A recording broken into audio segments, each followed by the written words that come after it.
The Legend of Zelda Majora's Mask was only the Nintendo 64 sequel to the greatest game of all time, so no pressure. Except there was a massive amount of pressure. Ocarina of Time went through a massive development with 4 separate stages before being released in 1998, and it was released to a metric butt-ton of critical praise and commercial success. So when it came to Majora's Mask, it not only had to follow up on this success, but development of the game was dramatically shortened as we were already approaching the end of the Nintendo 64's life cycle. I can't say exactly how this occurred, but I can speculate that Miyamoto-san saw the competition and went to Aonuma and was like, "Hey man, you got 12 months to do this game. Good luck. Fingers crossed, bye!" Leaving my boy at a crossroads in life. Either the challenge was insurmountable and he'd be forgotten, or he'd succeed and take over as project manager of Nintendo's Legend of Zelda series. I sometimes really love talking about the development of the game, especially when it helps explain the final product, and for Majora's Mask, the development of the game is key to understanding what it is. Eiji Aonuma only had a small dev team and 1 year to make a new 3D Zelda game for the Nintendo 64, which, and I'm not a video game developer, but I'd hazard a guess, is not a lot of fucking time. To make this remotely possible, the team used the engine from Ocarina of Time as well as its many assets. So that'll be easy, right? Let's bring back Hyrule, let's bring back Ganondorf, he gets out and takes over Hyrule again or something, let's do another 8 or more dungeons, bing bang bong, we have a sequel. Except, we didn't get Ocarina of Time 2 Electric Cuckoo with more content, more dungeons and more items, because Majora's Mask didn't try to be that. It rebelled, it was different. It took the elements of Ocarina of Time and remixed them in this fascinating way, which might explain the mixed critical and commercial reception that Majora's Mask received when it was released in 2000. An attitude that has largely turned around since then, with more now appreciating the darker story and tons of hidden details. Ironically, while the perception of Majora's Mask has increased over time, the GOAT status of Ocarina of Time has somewhat diminished, with many having pointed out its aged mechanics and visuals. And in the year of our Lord, I suspect that it might even be more well regarded than Ocarina of Time, with many fans preferring it over the first. I am not one of those fans. You might have noticed why this title of this video is not why I love Majora's Mask, and that was because playing it as a kid, Majora's Mask just really didn't click with me. I had loved Ocarina of Time, so when I came into the world of Majora's Mask, I was constantly comparing the two, and in this comparison, I felt Majora's Mask fell quantifiably short. Instead of a large epic story, it was a more personal tale of friendship.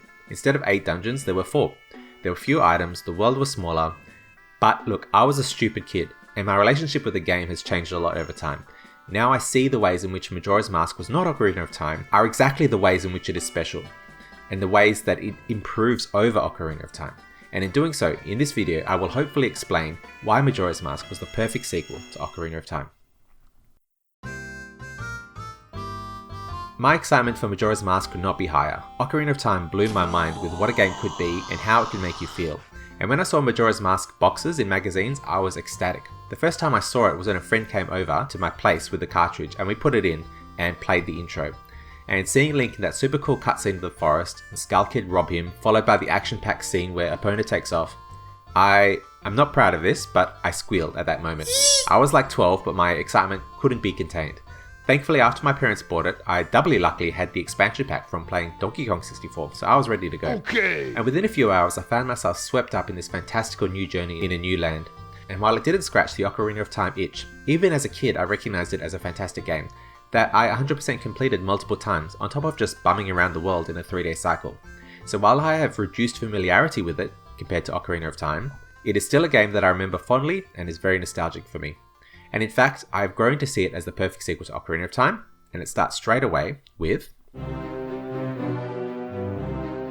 Depending on how you see it, the story of Ocarina of Time was a pretty basic hero's journey. An evil dude kills your tree dad, forcing you to leave home and kill him. You have your 3 shiny MacGuffins and then your 5 rainbow MacGuffins, throw in time travel as a Dark World equivalent, voila, a decent Zelda story. That somehow managed to fall ass backwards into being exceptionally meaningful. As Link was a child forced to grow up during the events of the game, so gets to return to his childhood form at the end of the game, he is no longer truly a child at that point. His childhood is lost, just as how he cannot return to his childhood home of the Kokiri Forest. because without a fairy, remember Navi flies away, he would turn into a Stalfos. So he is lost, alone in a world that he saved, but no one knows that he did. And while I always shipped Link and Zelda, this description really highlights the importance of Navi to Link. And Majora's Mask does what a good sequel should do, it follows up this story. More importantly, it recognizes the outcome of Ocarina is that Link is now alone in a world that he saved, except for Navi, who was with him throughout that whole adventure, which was completely lost on me as a kid, and I was like, why is he going after Navi? I don't get it. We start with a young Link exploring a forest that would make the Beetle Lost Woods blush, searching for her, and we can see two things straight away. Firstly, Link has more polygons, helped by the Nintendo 64 expansion pack that doubles the console's memory, and secondly, these scenes were cinematic as hell. When Skull Kid appears, Link takes a tumble, and Skull Kid is patting him down to retrieve the Ocarina. And I felt like I did an Ocarina of Time when I saw Link's new animation of holding one-handed from a ledge that he just fell from. I was awestruck by the minor animation details. And it only gets better, because when Link wakes up, he's got the same facial expression I do most mornings. Bruh. The Skull Kid comedically tries to hide the Ocarina with an animation that always makes me chuckle. Wasn't me. The Skull Kid is another interesting change from Ocarina of Time. While Ganon felt more mature and had gravitas, Skull Kid has this chaotic and childish troublemaker energy, which is portrayed extremely well through the animations. Link lunges for the Skull Kid, who jumps on a opponent and looks to escape, forcing Link to grab on in pursuit. While Ocarina of Time had cinematic cutscenes for sure, I couldn't remember a scene being this kinematic and full of movement. They hit a curve and Link is thrown off, leading to a short little tutorial area. Now, even though we have just come from a chase and players will most likely run down the path to the Skull Kid, if you stop and look around, you'll find yourself in a small closed off forest area. And it has strong Alice in Wonderland vibes, the bushes remaining normal in the first area, but then they move when they're attacked in the second area. Reality is slowly detaching. Link also shows off his new moves in this area, which are flipping cool. Please keep watching this video before the fall occurs. You might not realize it, but lights in the form of all the masks in the game rush past, before landing on a flower and the Skull Kid taunting you. Straight away, the game puts the antagonist in your face, where Ganon Ocarina of Time was just felt through his impact to the world, plus the Skull Kid took my horse, so that count is growing down, excuse my language. Skull Kid gives Link a nightmare, again flexing the expansion pack's strength with the liberal use of motion blur. So strong was this effect that you're now a Deku scrub. The Skull Kid exits as the relationship between the brother and sister fairies, Tattle and Tail, gets quickly established, before Tattle gets separated from the other two. Once again you have a fairy, but unlike Navi in Ocarina of Time, who was by your side the whole adventure and was nothing but supportive, now you have a sidekick who is initially antagonistic towards you, which is an interesting change. Even her description of things in the world and enemies is a lot more chewed, which is a much appreciated change.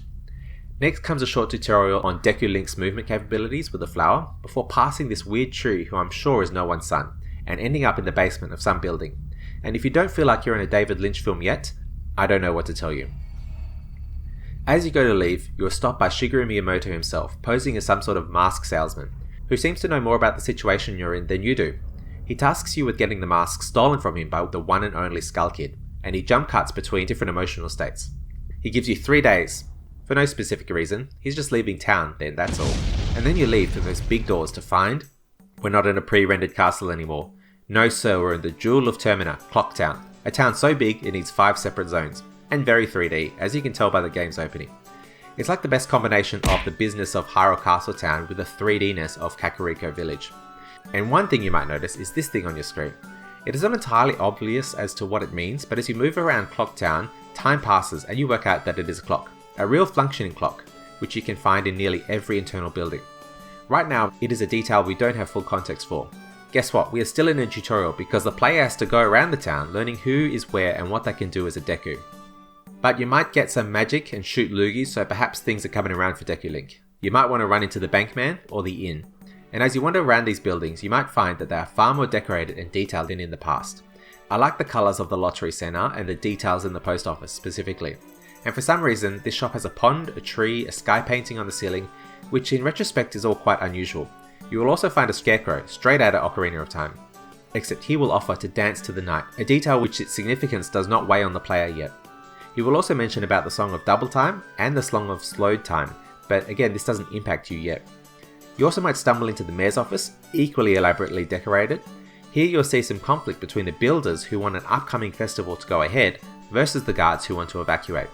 While the mayor is as effective as any real-world politician, This is one moment the moon is directly addressed, but the player might miss this whole scene. And leaving the clock tower, the player might not look up at all. Why would you? Who happens to just look up at the skybox, unless you're any Austin? And in the north of these boys, and if you play their game of hide and seek, come back motherfucker! They won't give you a notebook due to systemic racism, but they do give you a code, and if you enter their secret hideout, you immediately take some drugs. Just joking, you end up in the Astral Observatory that looks like this when you haven't taken any drugs at all. He offers you a peek through the telescope, and if you didn't know what this game was about until now, you find out here.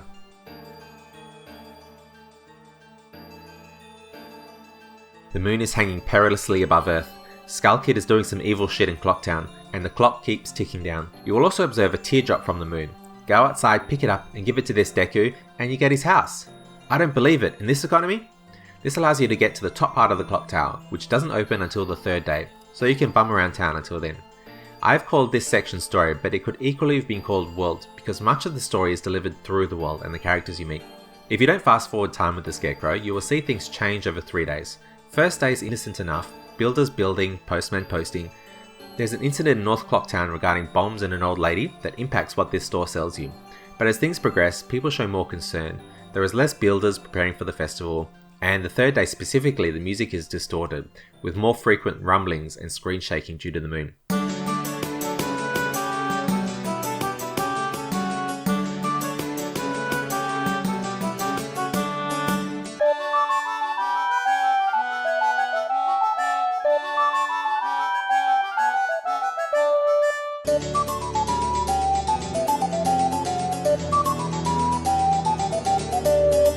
So naturally you'll be shitting your pants by the time there's 12 hours left.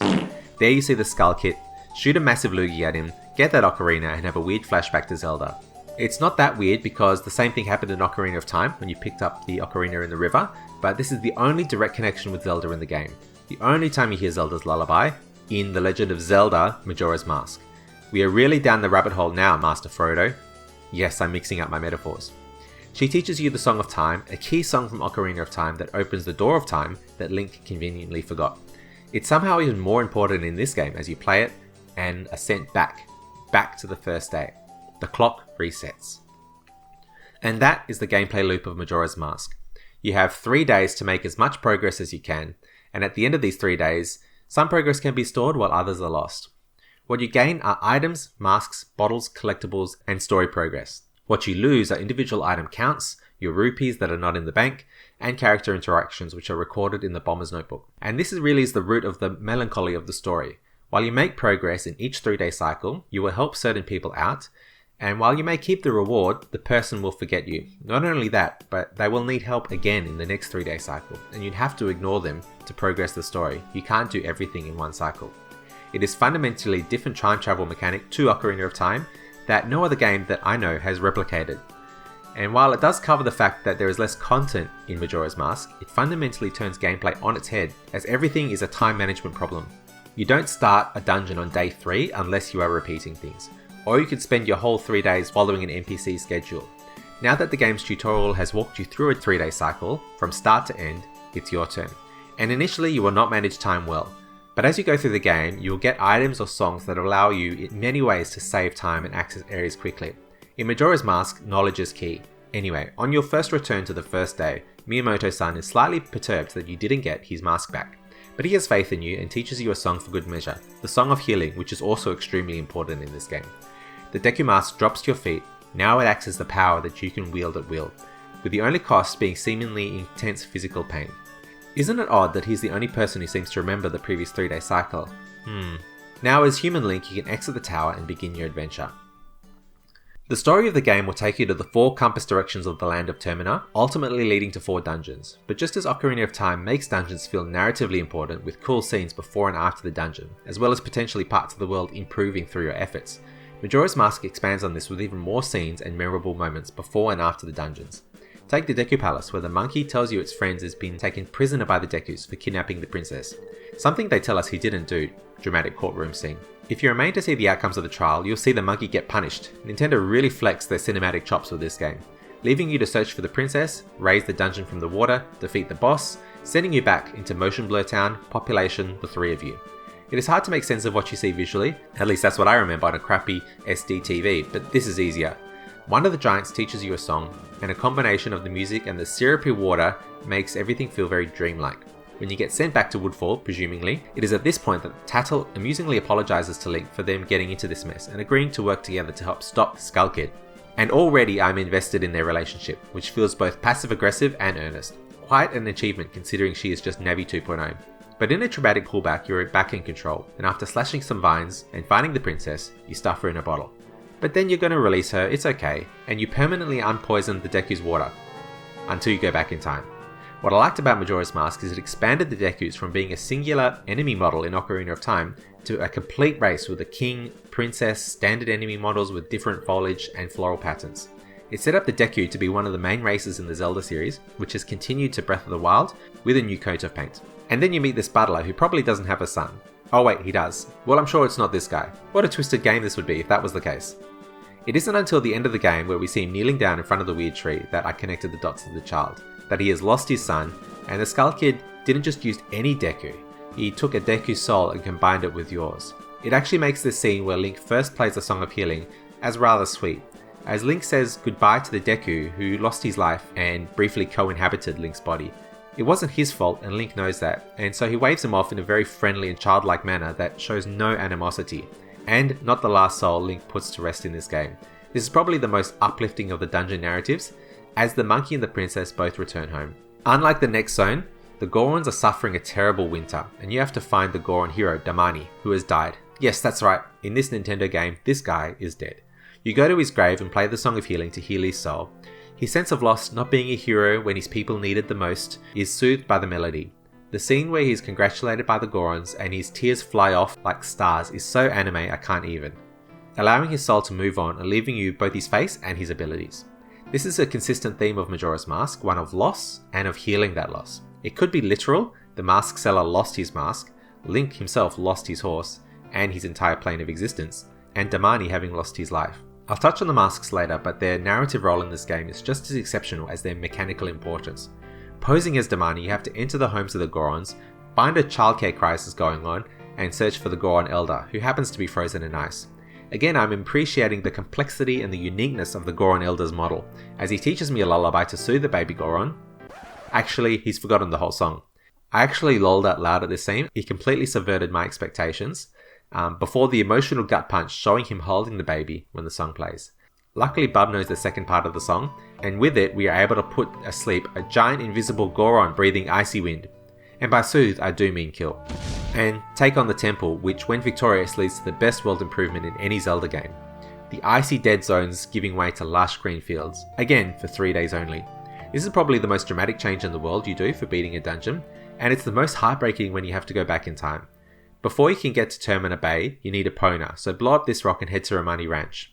Here you can free Epona without much ado and jump this fence in Termina, and in Termina Bay, we have a beach rescue on our hands almost immediately. And you David Hasselhoff this guy into shore to realise he's a Zora, so he really should have done a better job at not drowning. His name is Mikao and he teaches you another song, because he's in a band and has cool hair and a girlfriend. Yeah, we get it dude, you're very cool. But not cool enough apparently because he dies, and then lets out this embarrassing fart that I definitely didn't add in post. And, oh, there's another one. So cringe dude. All jokes aside, the scene where you heal his soul, to beat a dead horse is extremely cinematic and emotional. And again portrays the variation, this time in Zora models, that would be carried on by Twilight Princess and beyond. Zora's Hall is a super interesting place visually. The entrance is underwater, which feels appropriate for Zora, and each room is decorated and unique. Even the shop appears to be in front of a shipwreck, and the Goron shop actually was similarly in an interesting liminal space. Anyway, you soon run into his partner Lulu and her missing babies. Ma'am, I'm sorry to say, your husband, he farted on the beach and it was really cringe. After I detail the farts to her, she tells me her eggs have been stolen by these women. The theme of loss permeates this story too, as she has lost both her children, her partner, and her voice. And Mikao too has lost everything, his partner and his children he is yet to see. And so to retrieve Lulu's voice and bring the band back together, because we gotta Nintendo what Mikao Nintendo didn't, and retrieve those eggs from the fortress. It's like the Gerudo Valley stealth segment in Ocarina of Time, but while the music is not as good, it's a much grander space, involving patrolling boats, large mechanic, almost industrial structures, breaking through the sewers and then retrieving the stolen eggs and bottles. As the player is not likely to have 4 bottles by this point, there is some annoying back and forth made somewhat easier by the hookshot. and the stealth made trivial by the stone mask if you decide to explore Ocarina Valley beforehand. It doesn't avoid the scripted fights, however, but they were a highlight for me back in Ocarina of Time, so I'm glad they return. And in a cool cutscene, we see the newly born Zora teach us a tune to play to their mama, opening up our ability to enter a tiny huge dungeon that is really not very far away. And we also see the pirates get swept up in the storm. Defeating the dungeon gets us 75% of the way there, and we can come back and jam with the band. It's a cool song, definitely getting Fifth Element vibes, but I wish the song was louder compared to the sound effects. And look, this guy has shells for headphones, that is so fucking stupid and cute. The fourth and final zone is Ocarina Valley, where the prevalent theme here is death, just to mix things up a bit. You'll be directed to the graveyard first, reunite with Dampe, but he quickly fucks off, or slowly rather, leaving you to race this massive Stalfos, shoot him with arrows and then kill him, and he is the leader of troops from an old battle. Wear his mask to talk to other Stalfos, and as Link gives him the salute so he can finally rest, I think of how Majora's Mask has expanded the humanity of a single enemy type from Ocarina of Time. Speaking to the Stalfos outside and they will desecrate a burial site for you. Sweet. Here you will find Flat and the Song of Storms, which is way better integrated in the story than in Ocarina of Time, where the windmill guy randomly tells it to you. This will allow you to enter Ocarina Valley proper, and a particularly heart-wrenching part of the game. Play the Song of Storms to unpoison the world and put Sharp Soul to rest. This allows the music house to blast some dubstep, which sends these Gibdos into the ground, which is exactly my reaction too when I hear dubstep. The little girl now peeks out to see if it's safe, and when she does we can commit some breaking and entering because our rap sheet is not long enough already. Inside it looks lovely, another amazingly decorated space with lots of detail upstairs with the table and downstairs with the sound system. But there is also a jump scare. That will hurt its market value. Heal the monster with song and reunite father with daughter, which is emotional enough, but you can see how much the daughter cares for the father and is trying to care for him in this state. Inside the wardrobe is a number of afuda, which I believe are like charms to help ward evil spirits, but also a teddy bear, which she presumably wrapped in bandages for her father. The storytelling just through these details in the world almost made me cry. It is so moving the lengths the daughter went through for her father, but now he is back to normal, and she has a 3-day respite where her dad is not a monster. In Majora's Mask, no characters can truly escape their fate. And the villain of the story has also lost something, although that is not particularly obvious from the start. When we confront Skull Kid for the first time, this time for the nth time, he again hits Tail. Tail tells us about the 4 dungeons, but now we are prepared, and so we play the Oath of Order. The purpose of completing the dungeons, other than resolving a local story in that part of the world, is to awaken a giant. Now, playing as a kid, I wasn't exactly sure who they were and why I needed to awaken them in the first place, or even what I was looking at. But if you can imagine a singular nutsack with legs for days peeking through in the sauna, but unlike a singular nutsack with legs for days, they speak cryptically with you in this game's version of the Sacred Realm, a beautiful mystical place. They speak of friendship themselves, and now they appear in Termina Field, head to Clocktown, and these 2 pairs of nutsacks with legs for days come and physically hold up the moon. By this point in the game, players would have experimented with just letting the 3 days pass, just to see what happens, just have a bit of a squiz. And oh shit, everyone's dying, and a wall of fire. So seeing this dramatic scene was exciting. The moon is literally being held up above our heads. The timer has stopped, Skull Kid hits the deck, and while Tattle is quick to blame the Skull Kid, Tail tells us he is lonely. Not a justification for the events of the game, but we've seen Skull Kid crying alone in the rain. The giants speak of lost friendship, and putting 2 and 2 together we can see that Skull Kid and the giants were once friends. This is stated more directly in one of the fairy tales that Granny tells you in the inn. But of course the power to destroy the world is not the Skull Kid's, but Majora's. Now that the puppet has outlived its usefulness, he drops him and gets absorbed into the moon. Link, the hero that he is, gives chase.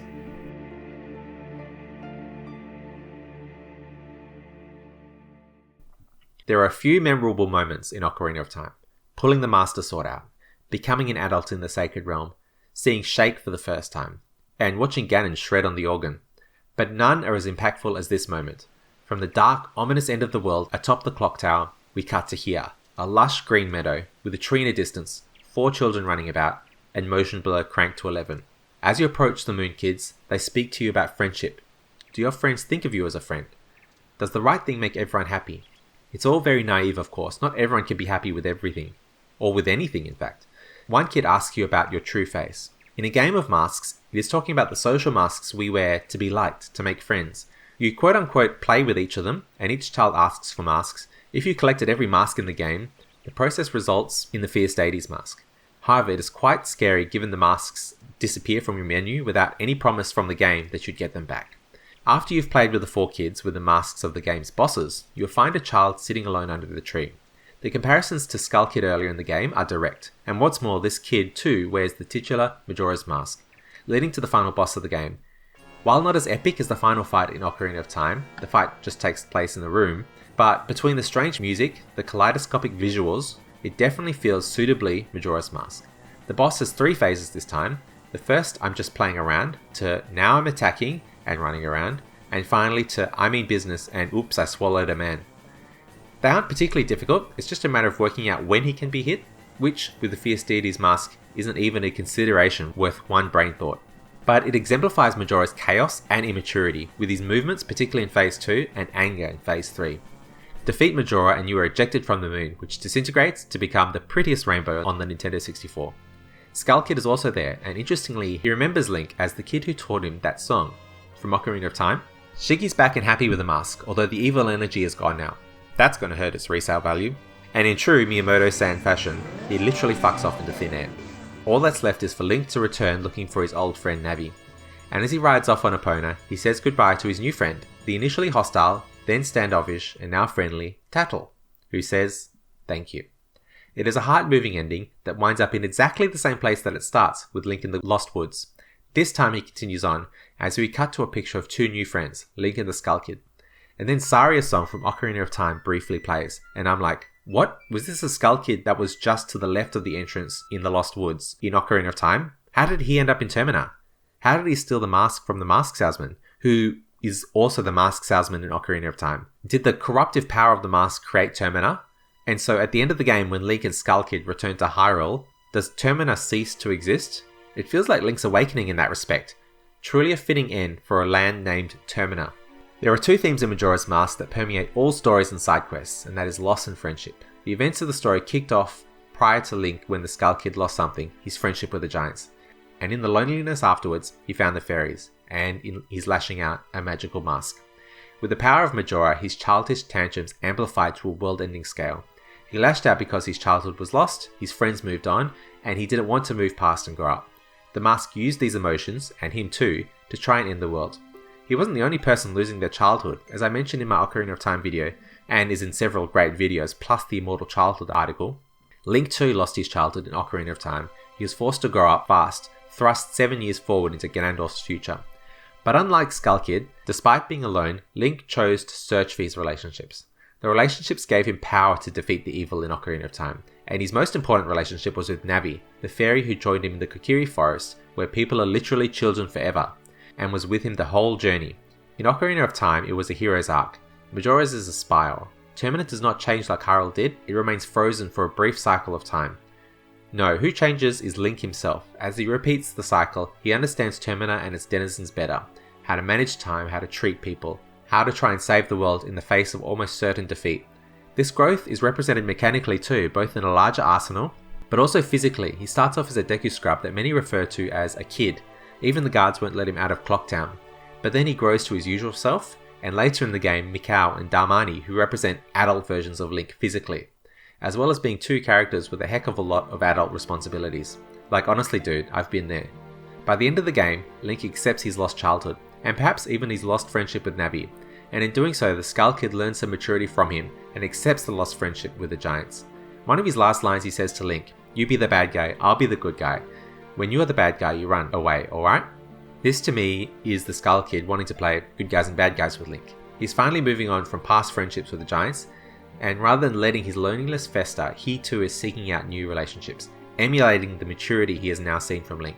In Ocarina of Time, the darkness of the story, particularly Link's personal story, was hidden under the surface of a grand story. Majora's Mask wears that darkness on its sleeve, visually and thematically, in a much more personal but deeper story. And because it stands out so much, rather than following Ocarina of Time's footsteps, it stands equally tall as an impactful story.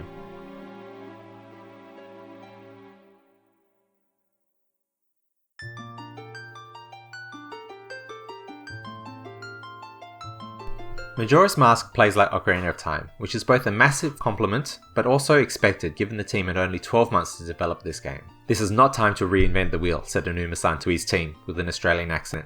"Crikey, who let that crock into the Nintendo building?" Human Link controls just as well, except Flippia. Combat is as crisp as Ocarina of Time's, with large visual and audio cues denoting hits. In fact, Majora's Mask sells impact even more than Ocarina of Time, with these lines emanating from a hit or from a bomb blast. And Ocarina of Time's narrative reasoning for the groundbreaking Z targeting mechanic is carried through, with Tattle performing the same function, albeit sassily. Which itself is an improvement to Navi, as it introduced some tension in their relationship and made Tattle feel like her own character. Z targeting is clear with its large spinning arrows, and combat on the whole is very readable, which, let me remind you, was a feat in early 3D action-adventure games. So that's what's the same. What is different? Well, Majora's Mask ditches the equipment subscreen entirely. No sir, we don't need to change clothes or boots ever again. We are not repeating the menu shenanigans of the Water Temple. They are taken out in favour of having permanent equipment upgrades, like the sword, which by the way, the best sword in the game, perfectly represents visually the difference between Ocarina of Time and Majora's Mask. Or the shield, which might be an even better representation of the difference in tone between the two games. And moving bomb bag and quiver upgrades to the quest subscreen made sense, it was just nice streamlining. Once you get the mirror shield in Ocarina of Time, you could switch back to the Hyrule shield, but there was no mechanical reason to do so. In Majora's Mask, you get a better shield, bam, throw the old one out. Now here's the new one on your quest subscreen. As for gameplay changes provided by the tunics and boots, in Majora's Mask some of that functionality has shifted to the masks, which is beneficial in two key ways. First of all, the change in gameplay was more significant and varied with the masks than what the clothes could provide. But also, the masks were equipable as C buttons, preventing the constant dive into the menu to access cough, Water Temple, cough, cough. Oops, I was reading the cues out loud. Disappointed! But more on the masks soon. The same streamlining that we saw with the equipment, we have seen with the items too. There were many items in Ocarina of Time that were used too sparingly, or as you acquired later weapons made the initial items redundant, like the child gear, or the ice arrows that were acquired so late in the game they didn't have a lot of use. Sure, there was the always useful hookshot, bow and arrow, and lens of truth, all of which were brought through to Majora's Mask. But the boomerang? What is this, Australia? A Baz Luhrmann film? Get him out of here!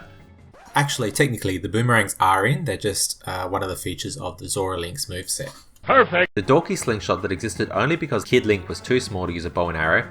Out of here. Kid Link can now use a bow and arrow. Also, gone is the hammer and the 3 magical attacks, which other than Din's Fire didn't get much use anyway. What stays are the ever useful bombs and bomb chews, the still relevant Deku sticks and nuts, for lighting torches and stunning enemies respectively. Beans are here for the same reason as Ocarina of Time, but instead of waiting 7 years to grow, just give it some really nice water. And as for new items, you get the Goron Powder Keg, which is limited store use, the Pictograph, which is an exceptional item that will be brought forward in future Zelda titles, and is used in multiple side quests here, and the Great Fairy Sword, because I lied when I said there was no weapon upgrades, because this sword does 4 times damage compared to the base sword, and like the Big Oran sword, is two-handed so you can't use your shield. It looks rad, and I swear Majora's Mask has the most out there looking swords in the whole Zelda series. And this, combined with the bunny hood, is a deadly combo. I effectively annihilated this Dark Knot, which is not as dirty as it sounds. But as this is now a C button item, you can use it flexibly with your main sword, along with 2 other items, rather than continually swapping to the equipment menu. There was more space for bottles, 6 versus 4 from Ocarina of Time, which was appreciated with quests that required bottles, and just generally there was more stuff to put in them, including but not limited to Deku Princesses. Majora's Mask changes up the way you get items as well. In Ocarina of Time, you get items in a dungeon, use it on that boss, rinse and repeat.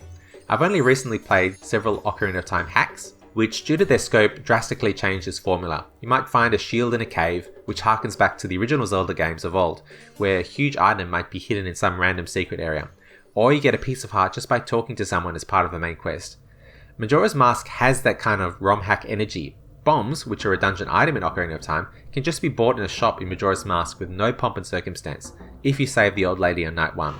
There are even more heart pieces in Majora's Mask than Ocarina of Time, 52 compared to 36. And so, more are just thrown out into the world for intrepid players to find. It makes you feel like you can meaningfully upgrade your equipment anywhere just by dicking around town. It's not locked behind dungeon progression. I feel like my equipment subscreen is Pokemon, because I gotta catch them all. But the bread and butter of Majora's Mask, or the meat and potatoes if you will, are the masks. And the developers thought so too, given A, the name of the game, and B, they had a whole item subscreen dedicated to them.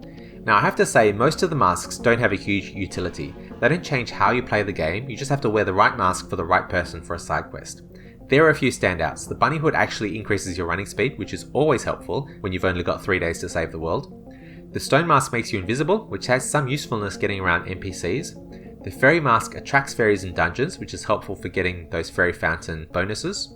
There is also the Giant's Mask, which makes you a freaking giant, but only in this one boss room, so yeah, that's neat. There's even the Star Fox crew. Most masks don't have any effect other than being visible on Link's model. The Postman's hat allows Link to use post boxes. The other hats change Link's A button to dancing or marching. The Bomb Mask replaces bombs at the expense of life when you're in a pinch, which is actually useful as you lose all your bombs on a reset to the first day. But most have a situational use where they're used once or twice in side quests and don't fundamentally change the game's mechanics. Except for the transformation masks. Everything is fantastic about these masks. They are obtained in significant ways, usually through the death of individuals that are seen on the screen or perhaps off screen. Putting them on leads to images of pure pain, which is pretty on point for Majora's Mask. And most importantly, the change in game mechanics was significant. Initially it is limiting as you are stuck as a Deku who can't use a sword or even leave town, but has unique movement options such as his ability to float across gaps with the Deku Flower remains relevant for the whole game. His spin attack is super useful for speed and collecting items simultaneously. I'm on the clock, people! Hopping across water, which can be sped up with a spin attack before hopping, and busting a nut on the guys below. He also spits. Gore on Link's moveset is significantly less sexual. He has this cool punch combo that goes like, I stand corrected. In some ways he is nerfed, he can't jump like human Link, he sinks in really small amounts of water, but his punches can break rocks only bombs can, effectively acting as another bomb substitute, and he can walk on lava indefinitely. He also has Super Mario 64's ground pound for hitting switches, and his role, introduced for Goron NPCs in Ocarina of Time as a world building detail, is possibly the best way to traverse in any area of the game, especially Termina Field. It has a slow build up but explodes in speed when the spikes come out, and it is both challenging and fun to control. It is full throttle, at the edge of losing control, and is exhilarating. Opponent doesn't even come close. The Zora form is perhaps the most versatile. They have the boomerang as part of their standard attack, and they can swim really fast in water. Their mobility in water is perhaps the best underwater control I've experienced in a video game. All this while incorporating Iron Boots and Blue Tunic capabilities together within the transformation. Oh, and you can generate an electric barrier as you swim through the water. Each different mask also opens up different dialogue options and accessibility options, because of course racism exists in Termina, why not? But it makes sense, only Deku are allowed in Deku's palace, and only adults can enter the milk bar. Changing your identity is part of the puzzle solving of this game. Who do you need to be to progress? And of course, having all these different movement and attacking options attached to a mask in a C button slot meant that it was so much more accessible than a manual dive into the equipment subscreen each and every time. I like that idea so much that I have this idea of a future Zelda game where Link has no items other than the sword and the shield, and simply transforms into different races with a radial menu. Imagine a Breath of the Wild style map, and instead of clunky menus, you can simply access a radial menu of races to switch between, like the Gorons for rolling and breaking boulders to secret caves, the Rito for flying, the Gerudo can be there too, maybe they can surf the desert, the Shaker can be there for some stealth mechanics, or climbing, and the Deku, I'm not sure, maybe they can use the Deku flowers like a paraglider, or a wooden version of the hookshot. And the Zora could swim just like in Majora's Mask, except they'd actually have to build a world under the water. All of Link's common arsenal can be tied to a convenient transformation. The masks are where Majora's Mask shines in comparison to Ocarina of Time, where the inclusion of masks was undercooked. It was only used in trading sequences, with some masks opening up unique world-building dialogue, or speaking to Stones of Truth. Majora's Mask made it the key narrative and gameplay crux, and so while control, combat and items largely remain the same, my mind thinks of the three transformations and how unique each felt mechanically, which significantly increased my enjoyment of the game. There is a fourth transformation. As you go through the game filling out your mask subscreen, you will find one empty gap. Bruh. And when you return to the field on the dark side of the moon, you can trade in your masks to the children playing there. Trade every last one, and the final mask you receive is the Fierce Deity's mask. The Fierce Deity Link is essentially a reskinned adult Link from Ocarina of Time, but with the ability to shoot out magic attacks like in the original Zelda. Unfortunately, he is only available in boss fights, and by that point in the game, in addition to his massive power, it makes every boss fight pretty much a joke, and not a haha joke. But of course, Fierce Deity Link, in the context of the story, represents Link at his most mature, having helped the people of Termina as much as he can, and his calmness and responsibility is no match for the childish chaos of Majora.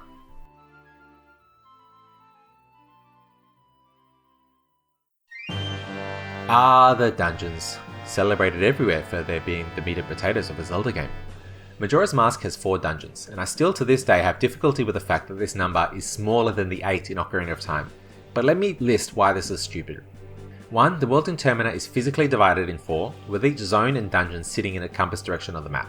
2. The number 4 is symbolically associated with death in Japanese culture, which again is on point for this game. And C, Majora's Mask instead fills its cartridge and short development window with side quests and NPCs. So to judge it to Ocarina of Time like this is unfair, but I'm getting ahead of myself. Ocarina of Time was the first 3D Zelda game with 3D dungeons and puzzles, and so it spent some time acclimating players with all 3 dimensions. And so its earlier dungeons, namely the childhood dungeons, were tutorials, laying the groundwork for the more complex adult dungeons. The Deku Tree literally made players think in the 3rd dimension, with Dodongo's Cavern and Jabu Jabu's Belly introducing alternate paths and door switches respectively. The adult dungeons are the dungeons you remember, the large complex structures with small keys and hidden paths. Majora's Mask, in terms of dungeon design, just dumps straight into the deep end. Woodfall Temple is more Forest Temple than Deku Tree, while being the easiest of the 4 as it is the first dungeon that you will get access to. It shows Majora's Mask's rated propensity to throw more combat at you, with several rooms focused on fights which provide a chest when all enemies are defeated, including 2 mini-bosses and a whole host of new enemies, which require more complex strategies than wait around until a swing sword. Turtles, for instance, need to be upended with Deku Link from a flower. There is a path that winds to the 2nd floor of the dungeon, and then you have to shoot arrows through torches to light other torches, which was very briefly used in the Forest Temple, which does show we are on par with the adult dungeon difficulty straight away. This causes the poison water to turn clean, and at this point you have to backtrack through the dungeon if you want to get those fairies. Otherwise, head on through to the last room, and the combination of enemies, dragonflies, which are again new to Majora's Mask, time switches, and platforming with the Deku Flower is quite challenging, leading to the boss Adolwa. Now, Ocarina of Time had a recipe. You get an item from each dungeon, and then you have to use that item to beat the boss. Which I guess is true here. The bow and arrow you get from Woodfall do indeed stun Adolwa to hit him with the sword, but you can hit Adolwa without stunning him with the bow and arrow. It wasn't a requirement anymore. Or you could use bombs if you have them, or the bomb flowers in the boss room.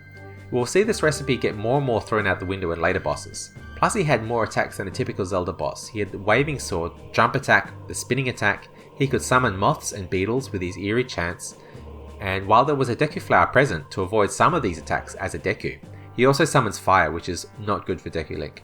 It also presents a more complex boss fight, more attacks to avoid and more avenues to do damage.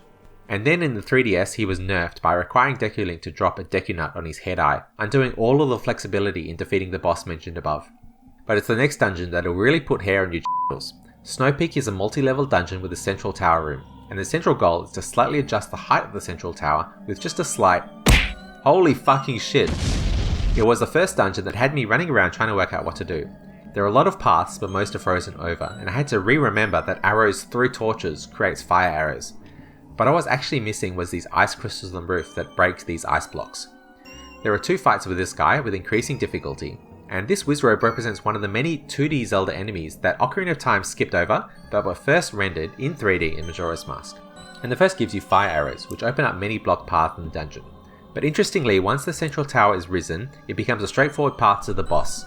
I remember having more difficulty as a kid, having to raise and lower the tower multiple times, but no, just raise it once and you can finish the dungeon. It could be that the platforming with the Goron roll is so tight that a slight misalignment with the control stick combined with the explosive speed of the Goron roll may send you off the edge and repeating multiple sections. But if you do want those fairies, you better go back. Including this one hidden in the wall, which I'm not sure the best way to reach it, but I did it with this super slow descent, which is... look at something. Getting all the fairies is a cool objective, as you will be killing every enemy and breaking every pot to look for them. Furthermore, it gives you more mileage to the Lens of Truth for puzzle solving. Goat is such a unique boss, perhaps the most unique in the Zelda series. We got the fire arrow in this dungeon, but we won't be needing that here. Put on your Goron mask and start rolling. The boss's room is a loop, so when he starts off running, the fight becomes one massive chase. Again, Goat has multiple attacks or ways of slowing your momentum, rocks, falling stalactites, and bombs. And if he gets too much distance, he turns around and shoots lightning at you. You have to rear end him with your Goron spikes to do damage. It is such a fun and kinetic fight. I actually went in the reverse direction to see what would happen, and after a lot of nothing with brief collisions that felt like a matador, Goat reversed his direction. I love this boss. He will eventually fall over and allow you to hit him directly, so I kept Goron rolling into his gooch for maximal damage. Which is another phase that Majora's Mask 3D had to fuck up with a big giant eye. What did that game do to all of these bosses? I haven't mentioned it yet, but each dungeon is reset and can be redone each 3-day cycle. And that includes the boss fights, which was a first for the Zelda series. And this boss fight is so fun that it is one that I'd keep repeating as a kid. And that's a good thing too, because if you want to upgrade your sword or do Goron racing, you need him dead on day 1. The third dungeon I remember is hugely complex. And I guess it was, but far more manageable with my large adult brain. The first room introduces you to switches operating machinery, but then in the next room the machinery is rotating the water in a giant pool. There are 4 paths down there, but only 2 are available at any time due to the current. Down one path you'll come across another water pipe that you can turn on to access new areas, and a mini boss with Ice McGee, which I found quite challenging, but which gives you the ice arrows, which actually used well in this game, unlike Ocarina of Time.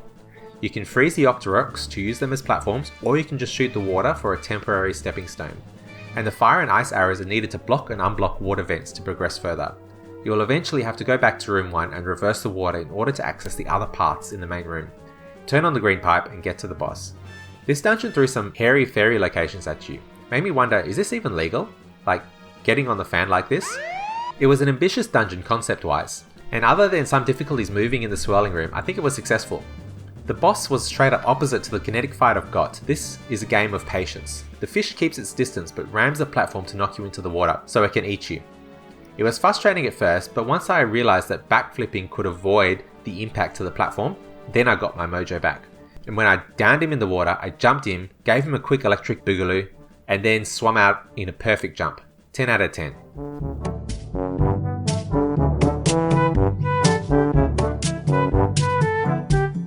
It kinda had a longer wind up to its dungeon, effectively covering 2 mini dungeons before the stone tower itself.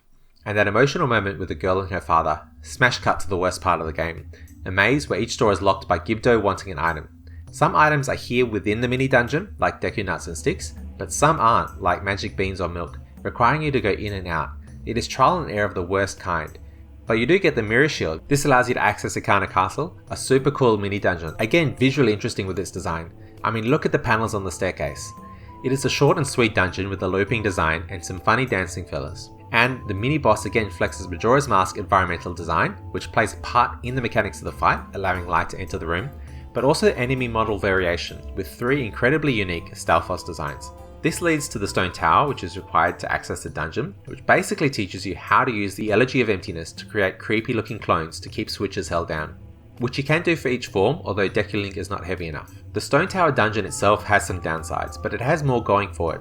It has a looping design that requires Deku, Goron and Zora forms of traversal, some cool light-based puzzles that become moot once you get light arrows, and once again the mini-boss game is strong. Wizrobe is back, as well as this cool Goro, and the bad guy, which was visually super interesting, even though you just shoot light arrows at him. Once you get the light arrows, you can flip the dungeon upside down and realize that several of the rooms you will now be exploring on the other side, although the dungeon strongly telegraphs this right away. In some rooms, the upside down mechanic is only meant for that room, so the room has a red jewel within it. I played this game at night in the game, and when I noticed that the sky, or the void in the upside down version, was the night sky seen elsewhere in the game, I thought that was so cool, combining both Majora's Mask's crazy dungeon design and the 3D mechanic. Ocarina of Time had a visible sky in some dungeons too, but it was actually a fake sky. It wasn't the same one that was used in Hyrule Field, and it was always daytime. But the issue with this dungeon was the absolute time wasters of playing the Elegy of Emptiness many times to keep switches pressed, especially if you didn't know where you're going, and you couldn't just easily move from room to room to figure that out. Not to mention you had to find your way out of the dungeon to flip it, and then move a block, play the Elegy of Emptiness, and then move to shoot the red gem with the arrow. Fairy chests are everywhere in this dungeon, usually on the ceiling. Oh, what a feeling. There's backtrack on the ceiling. And it threw a fairy chest at you right before the boss room. So you could either defeat the boss, which I did, return to the dungeon, flip it, get the chest, or go back to the start, flip it, go to the chest, back to the start, flip it, then go to the boss room. It's insane. But the boss room, I realized, was the mini boss room previously, just flipped.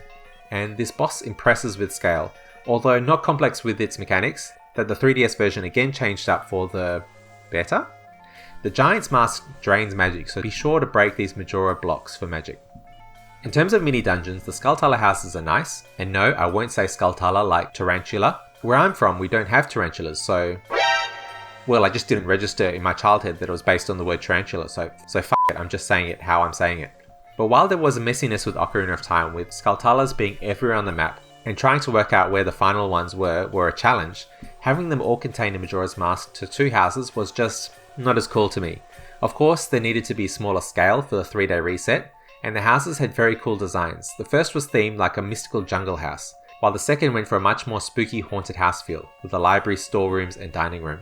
Unlike Ocarina of Time, where the challenge was exploring the world, here the challenge was more like a puzzle box. There are 30 Skulltulas hidden in each house, try to find out where they are.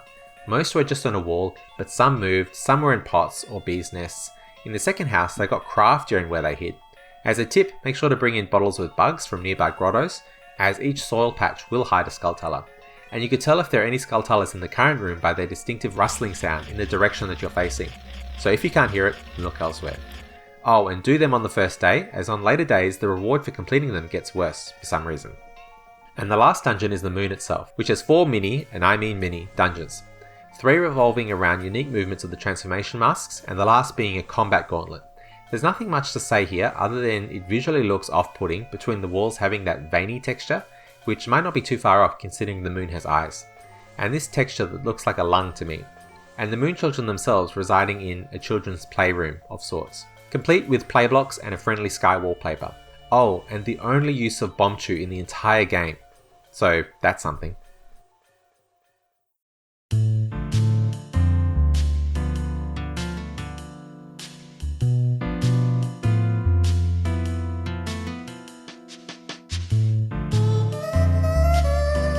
This is the Zora Band, the Indiegogos, and this is their 4-minute big band song, which is both fantastic and it's probably a song you don't remember from the game as it is played only one time. Now we all know that Ocarina of Time had a legendary soundtrack. Majora's Mask lifts a bunch of songs from Ocarina of Time wholesale, like the Song of Time, the Inside a House song, Windmill song, Shop song, Caper Gabriel's song is still there, Goofy Goron Village is back, Lon Ranch is reused for Romani Ranch, and its variant for the Gorman track. Zora's theme is back for Zora Hall, but again pimped up. So with all this repetition, which may be why there isn't much discussion on Majora's Mask music, but the new music of Majora's Mask is just as good. I like the jaunty and homely energy of Clock Town's music, but that turns from jaunty to stressful from day 2. But the ASMR of the rain hides the stress somewhat, until day 3 when it is on full display. The Astral Observatory theme is out of this world. Thank you very much. Unlike Ocarina of Time that had a new theme for Hyrule Field, Majora's Mask uses the drum-heavy electronic rearrangement of the original Legend of Zelda overworld theme. And as you cross the world, you might come across some more Ocarina of tracks, like the Deep Woods that is a pimped up Lost Woods. And you'll come across the repeated melody that is used in all parts of the world. The Southern Swamp has this unique melody that feels spooky and unsettling, and the melody is repeated for the Mountain Village, but with new instrumentation that sounds just as frozen as the village itself. Similarly for Great Bay Coast, it sounds a bit more beachy with the marimba, but spooky beachy. And again for Ikana Valley, but with more drummy and deathy, if that even is a word, which it is, I wrote it. But of course, lots of themes are unique. The Deku Palace theme is one of the greatest songs in the Zelda series. The ghost attack music that plays during the Romani Ranch is super spooky and fitting to the scenario or an episode of X-Files. And my personal favourite, the Goofy Milk Bar theme, which was just so damn upbeat. Majora's Mask takes a very different approach to dungeon themes in Ocarina of Time. In Ocarina of Time I remember the sinister sounds more than the music, but Majora's Mask emphasises both the music and the scary noises, and is much more memorable as a result. Woodfall has this tribal beat and shrieks in the background similar to Erdolwa's. Snowhead Temple is offsetting with its random notes. Great Bay Temple is very mechanical with clamouring metal, and Stone Temple Tower, both normal and inverted, is one of the greatest dungeon themes in any Zelda game, perhaps the best. The fight and boss themes have also been updated.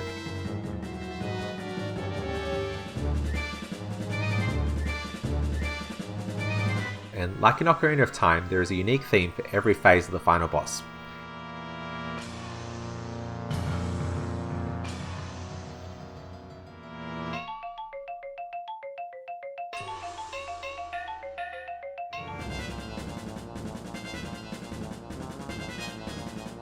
And while they become more sinister, each theme has the kind of chaos present in both Majora's personality and attacks. Of course, Majora's Mask uses the exact mechanics of Ocarina of Time in terms of the ocarina, which is not really a credit to Majora's Mask, but it is still better than any instrument mechanics in the rest of the Zelda series. The new tracks in this game are amazing. The Song of Healing is both haunting and beautiful, and is amplified by its use in many scenes of death and loss. The Song of Soaring is an uplifting track, and mechanically flexible as it allows you to warp to any owl statue which you have smacked with a sword, which is way more efficient than Ocarina, which had 6 different warp songs that sent you to 6 specific places. This one can send you anywhere an owl statue is, and they were conveniently spread across the map. Epona's song and Song of Storms return, and all of the dungeon songs are new, and are needed to access each dungeon. or create soulless copies of yourself that is creepypasta material. All of these themes are quite complex, being 7 or 8 notes, and quite somber in tone, much like the Oath of Order needed at the end of the game. What has been added is that the ocarina changes form based on your transformation. Horns for the Deku, drums for the Goron, and a fishbone guitar for the Zora. Each instrument has unique animation, with each horn or drum corresponding to one of the 5 notes, which was a nice touch.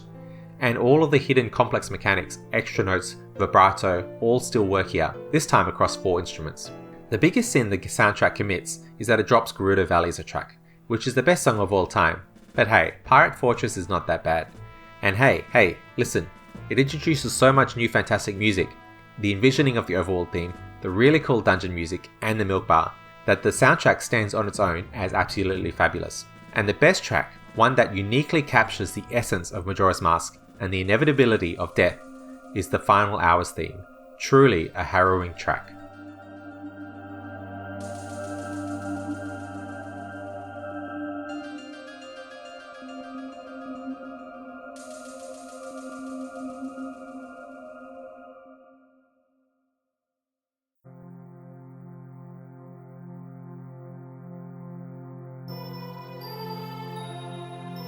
Holy fucking shit guys, I've completely forgotten to mention, but we are not in Hyrule anymore, Toto.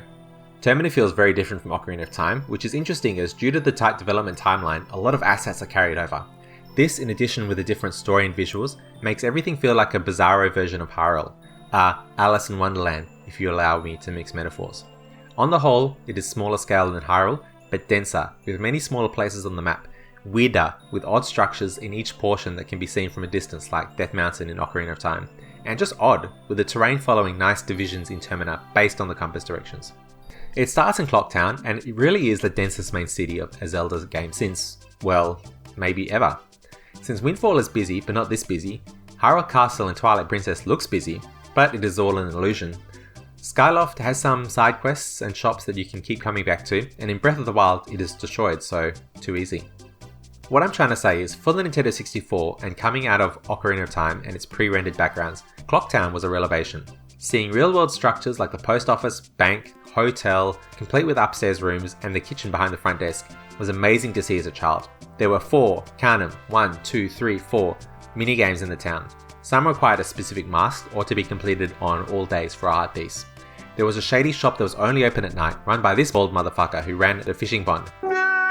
And more than that, every nook and cranny of the world had character, with an agenda and daily routine that could go into your bomber's notebook. The town felt extremely alive, and the assets shared from Ocarina of Time have been used beautifully, not only to save time, but as the characters in Majora's Mask stand in contrast to their Ocarina of Time counterparts. For instance, the Kaku lady who was allergic to Kakus from Ocarina of Time is now a lady looking for her disappeared groom, right before their wedding. Child and adult Malon were used simultaneously as Cremia and Romani, who run Romani's ranch, with 2 Ingos next door as twin brothers with a chip on their shoulder, and the Wimble guy from Kakariko is back. And while his contribution to Ocarina of Time can be summarized in one sentence, in Majora's Mask, his name is actually Garu Garu, and he is part of the Gorman troupe. And while generally happy, he is prone to fits of anger, and he is actually a criminal. Yep, the character summary really reflects a different approach to NPCs and storytelling between Majora's Mask and Ocarina of Time. What's even more bizarre is running across the twin rover witches from Gerudo Valley, as extremely friendly potion shop sisters in the swamp. Even the Skull Kid used to be a standard NPC or enemy in Ocarina of Time, which all adds to the sense of unease in the world. It's like an alternate dimension Star Trek episode. It's like Spock, but now he has a goatee and also he's evil. When it comes to the field, we see less space but denser content. On the way to the first dungeon, we see a hollowed log on its side with several patches of grass and the new jelly enemies. There are odd details everywhere, like a random tree in the grass area, or the music bars in the snow area, which give you some quick rupees if you follow the notes. New enemies too. These snow enemies are super goofy, and these not Gorons in Ikana Valley are wonderfully weird and off-putting, just like Majora's Mask really. But in a nearby hole, you can find 2 good old Dodongos from Ocarina of Time, and these fellas are bigger and take more hits to go down. As an example of world map density, in this section between Termina Field and the swamp, which you will come across early in the game, you will find 1 minigame, 1 heart piece, and many jellies during the day, or, if at night, an obscene number of wolves. On the path to the Goron village, we come across multiple maps, each with multiple paths and places of interest. Ditto for the bay, which opens up to the waterfall on one side, and 3 mini-games, along with the entrance to Zora Hall, and the other goes off to Pinnacle Rock, a secret entrance to the Pirate Fortress, and this interesting cliff. It is a much richer world, especially compared to Ocarina of Time, where we could see often a linear path from one map to the other. Zora's River. Furthermore, Majora's Mask throws us into biomes we don't see in Ocarina of Time, which makes this whole game feel unique despite the shared character models. Instead of a forest, we head to a swampy marsh with poisonous water and huge foliage. The potion shop stands out visually, and the Lost Woods has a graphical update from Ocarina of Time, feeling much more lush and vegetative. Instead of a volcano mountain, we get snowy terrain, frozen lakes and snowballs. Instead of a watery domain, we see a coastal beachside with cliff faces. The research centre is so iconic it is in Smash Brothers. And the underwater parts feel rich with detail, whether it is shells or enemies. Again, far more than Ocarina of Time, because now you can walk around as a Zora. A particular shout out to Pinnacle Rock, which has the follow the path through the desert from Ocarina of Time, except underwater and with huge reflections washing over you. It is very cool. And then you get to the huge, and I mean huge hole. There was a massive descent. It reminded me of Super Mario 64's level with the eel, or the eel in the whole level from Super Mario Sunshine. And that was because I forgot the combat with the huge eels there. I guess I half remembered it. But wow, what a huge, spooky and unique environment where we reunite these two seahorses. Another particular shout out to the Pirate Fortress. The massive metallic, almost industrial structures feel unique to the Zelda series. And the detail in these rooms is exceptional. You'll see bottles, treasures, and even cannons, which are all new assets in this game and make sense for this area. And Ikana Valley takes the death theme of Kakariko and the Shaker up to 11 in a rocky mountainous zone, including graveyards, an abandoned town that has houses that look almost Incan to me, culminating in the visually unique ruins of Ikana Castle, which I've already gushed about. My favourite areas in this zone include the areas under the graves, visually ornate, colourful, but also spooky in an artificial kind of way that contain some of the few dark nuts in the game, excluding the empty suit in the Curiosity Shop. If you go to the waterfall, naturally there is a secret behind it, as all good waterfalls must have. Inside you'll find a small area with tunnels and masks, and a mini boss rush that provides a heart piece. Everything from the design of this area to the appearance of the Posella just adds to the density that Majora's Mask's world has. Majora's Mask has a lot of minigames throughout the world, and they are more complicated than Ocarina of Time too, and add to the world's density. Ocarina has 2 shooting minigames that are pretty much the same. In Majora's Mask, you have the Swamp Shooting Gallery, where you have this whole exterior scene where you have many targets to shoot at over multiple rounds, with higher scores giving you a bigger quiver and a heart piece. Similarly, in Clocktown, there is an Octorok Shooting Gallery, and getting a perfect score of 50 here is super intense. Not to mention the Treasure Chest game, which as a Goron is incredibly tricky, and the lovers from Hyrule Town have migrated here to be owners of a minigame shop. Each day is a different minigame, complete all 3 for a heart piece. Not to mention the Zora game, the lottery, the Keaton quiz, the boat cruise, or the postman's mental training, which I won't, as they aren't super interesting mechanically. There is dog racing, which is a game of weighted chance. The mechanics to me was completely unknown until I saw the huge effort of Video James to get the nerfed blue dog to win. The Deku Scrub Playground, which you can complete after the Woodfall Temple, continues the difficulty, and the Dampe Chase cranked up to 11 with multiple paths, closing doors, and numerous platforming rooms. And of course Goron Racing that leverages the Goron roll across that huge sprawling track, with both obstacles and competitors who can bump into you and steal your bloody green pots. That was mine, you bastard!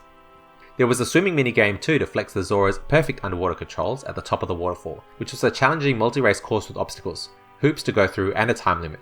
And these guys, which are new, they weren't in Ocarina of Time, and they very much suit this game specifically. But the essence of the world and its complexity is not within the biomes, but rather within Clocktown, the core of Termina, and the routines of the people over the 3 days.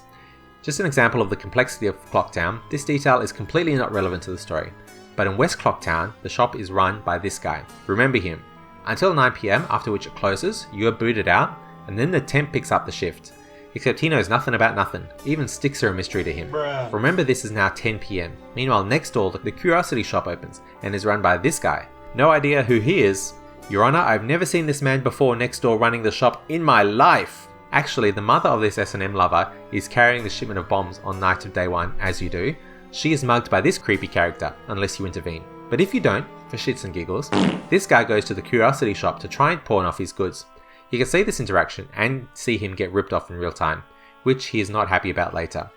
Already you can see the crossing paths of these different characters' schedules, and it gets more complex as this guy appears in the Anshun Kofi side quest as well, but more on that later. And that's just one of the many side quests going on in the city, where Ocarina of Time had an impactful main story with NPCs not being so important. In Majora's Mask, these characters had their moment in the spotlight, and many of them involved the theme of loss, usually of life. As in Master Garo, who passed away before he could teach his amazing dance to 2 half-dressed ladies, or the castle guard who lost his ability to be seen, and I assume he's dead as well. Or the Breton mask, which comes from Grog, who rues that he cannot see his chickens grow up. Kayfay, for instance, has been literally lost. And the Mask of Scent come from the Deku Butler, who used to sniff for truffles with his son, who is... oh no! While many side quests are like this, simply get mask at A with item or song, bring it to B to get reward, but many are much deeper.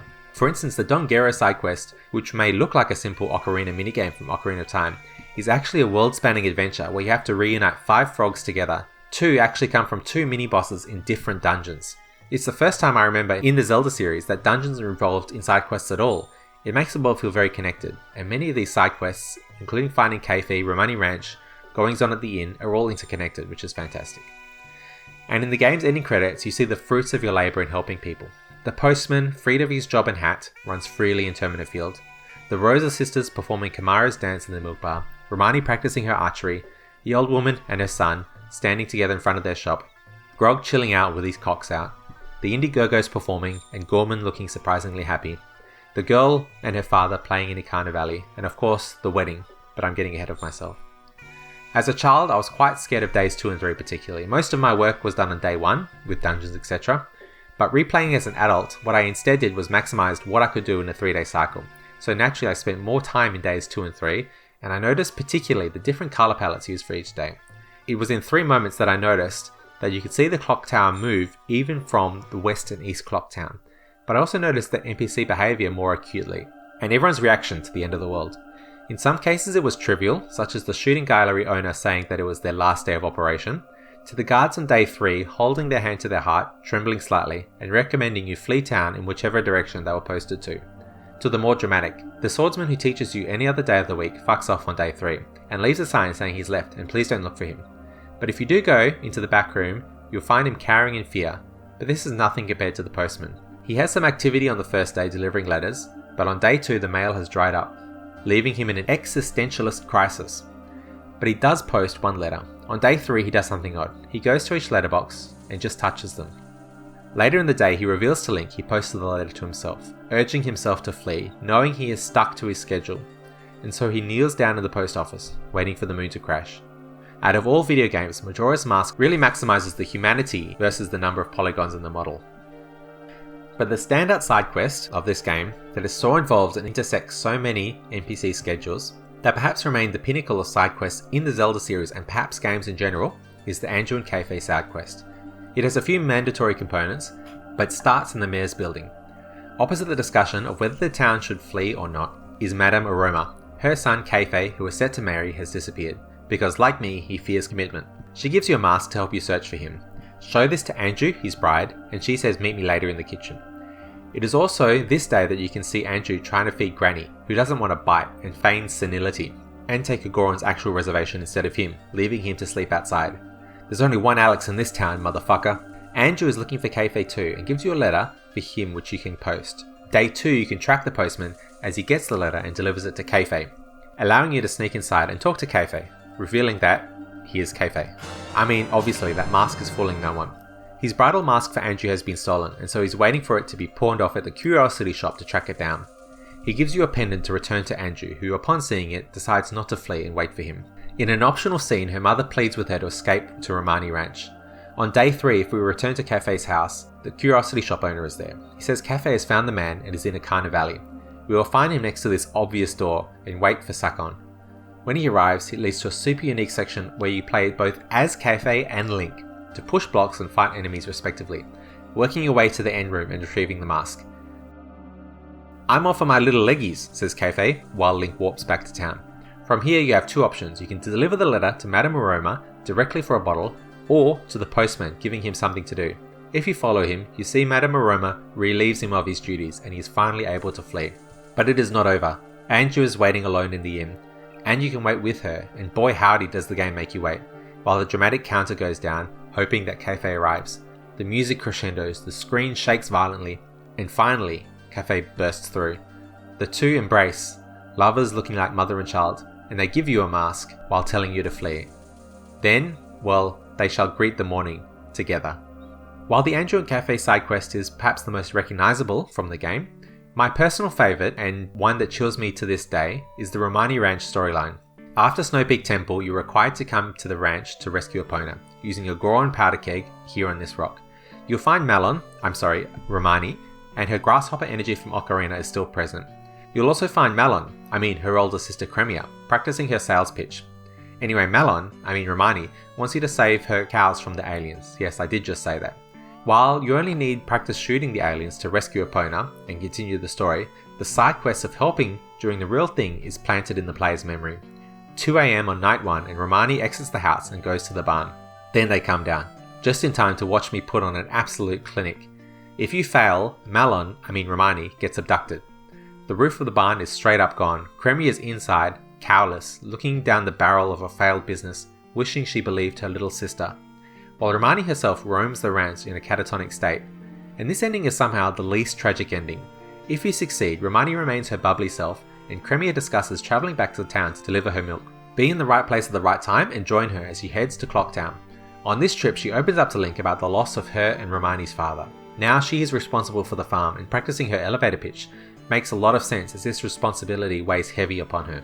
But that's not her only worry. On top of that, the moon is looking larger, and Cremia has concerns if her sister and her will be alright. And on top of that, she is feeling lonely now that her close friend from town, Andrew, is getting married the day after tomorrow.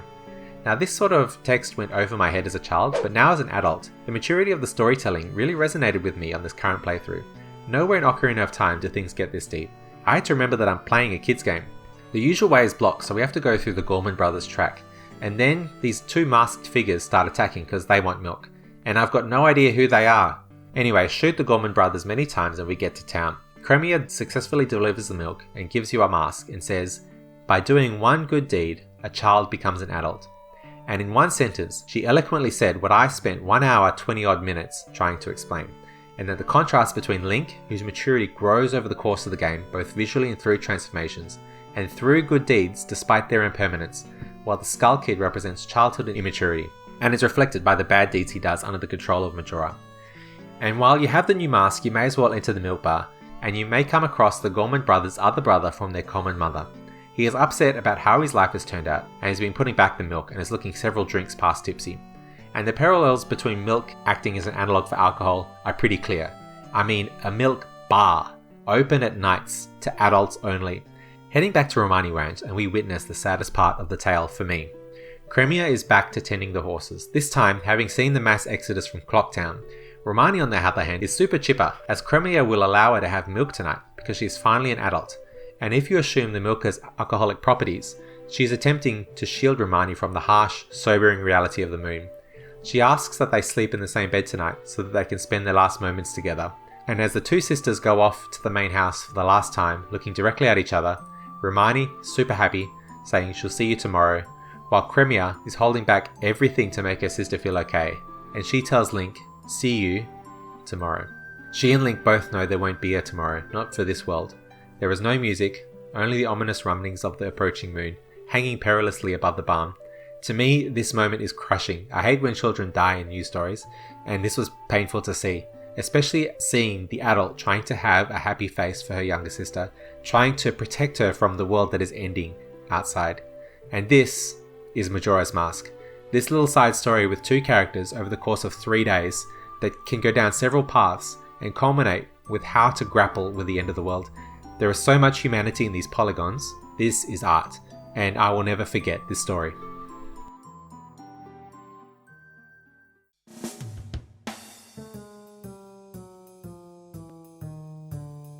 Okay, it is the year of our Lord 20... How do you play Majora's Mask? Well, you can always emulate it, which I know nothing about. But while Ocarina of Time has been fully decompiled, the equally large cultural impact of Majora's Mask means that the community is nipping at the heels of Ocarina of Time. And it was fully decompiled end of 2024. And in fact, there are 2 ways that you can play it.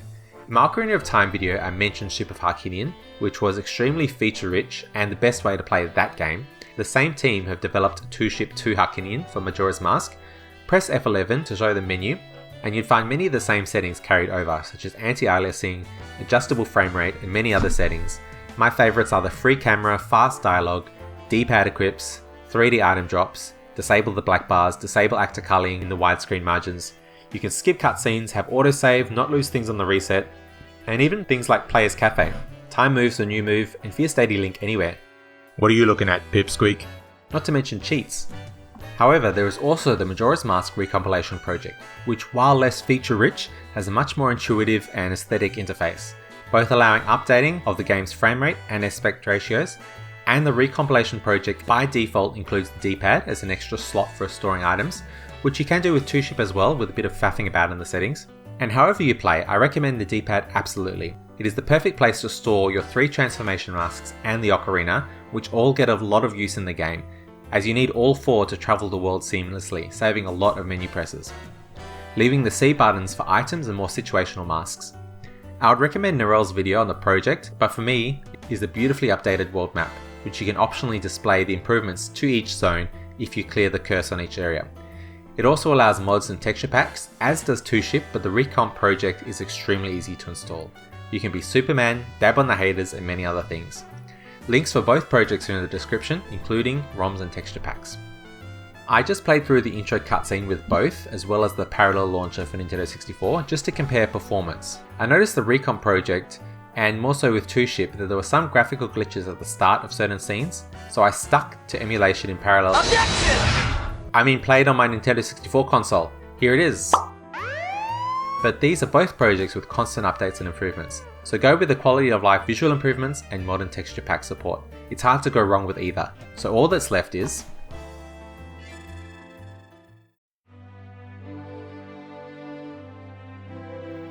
So no, Majora's Mask was not Legend of Zelda 2 Ocarina 2 Furious, which I think was what disappointed me as a child, but having played Ocarina of Time, what I wanted was more Ocarina of Time, and Majora's Mask was very much its own thing.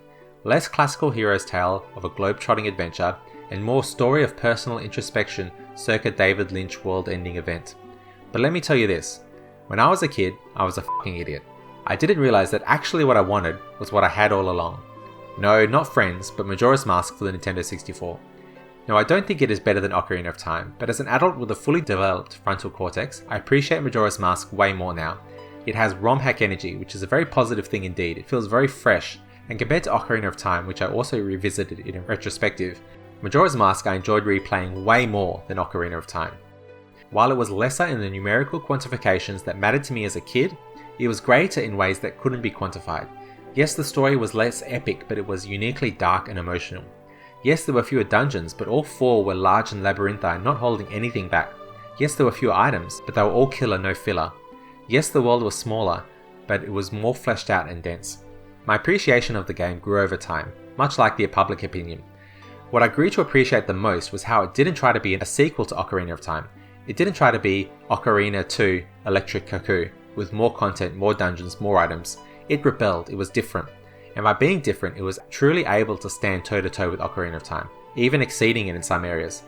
As a contrast, imagine Breath of the Wild, a legendary Zelda game that many still go back to and remember fondly to this day. 6 years of development later, and we get Tears of the Kingdom, which very much did try to be Breath of the Wild 2 Electric Octorok, with more items, more skills, more physics, and way more world.